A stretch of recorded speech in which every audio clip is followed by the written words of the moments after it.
Hey everyone! In this 2026 guide, I'm going to show you how to save any Outlook email as a PDF file, for downloading or sharing later.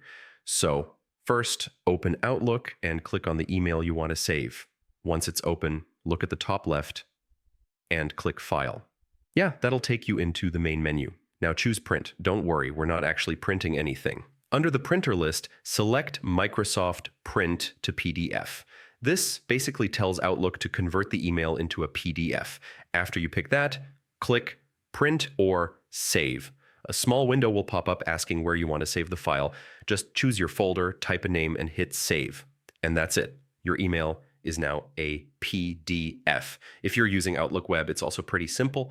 Open the email, click the three dots in the top right, and look for Print. Your browser's print window will open, and in the destination list, pick Save as PDF.